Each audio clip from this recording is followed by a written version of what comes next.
أطرق صوته في كل مكان، لكن هذه الإمكانيات ولا هذه الشاشات ولا هذه الصوتيات توجد في عهد إبراهيم. فإبراهيم يقول إيه؟ يا رب من أنادي ومن يسمع؟ يعني نعمل إيه؟ من أنادي ومن يسمع؟ ولكن هذه ليس قضيتك يا إبراهيم. فيرد الله على إبراهيم: يا إبراهيم عليك النداء وعلينا البلاغ.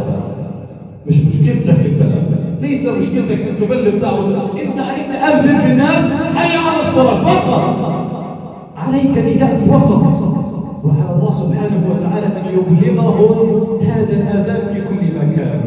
لذلك المؤذن ما سمع حجرا ولا شجرا إنسا ولا جنا إلا شهد له يوم القيامة.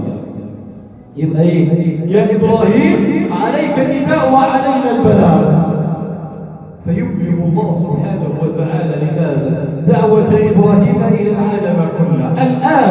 الآن يا سادة يطوف بالبيت الحرام من كل الجنسيات، من كل الدول، يطوف من أمريكا ومن روسيا ومن مصر ومن العراق ومن سوريا، من جميع دول العالم، كل من يشهد أن لا إله إلا الله وأن محمدا رسول الله. الآن يطوفون ببيت الله الحرام تلبية لدعوة إبراهيم عليه السلام: لبيك اللهم لبيك. يبقى إيه؟ لهذا البيت شعر. لما بتروح مكان مثلا فسحة أو زيارة، تروح مرة واثنين وثلاثة، بتمل من هذا المكان. لماذا؟ لأنك اعتدت على رؤية هذا المكان. لما بتعدي من قدام بيت حد، يكون بيت عملاق، قصر أو فيلا أو غيره، تبقى عندك فضول انك انت تتفرج شويه. طب صاحب البيت لا، بالنسبه له عادي. لماذا؟ لانه يمل من هذه الرؤيه، يمل من هذا المكان. طب اللي يروح ربنا سبحانه وتعالى يرزق كل مشتاق لزياره بيت الحرام. قولوا اللهم امين يا رب، ويرزق هذه الوجوه زياره بيته الحرام. اللهم امين يا رب. اللهم اجعل لنا نصيبا ان نطوف ببيتك قبل الممات.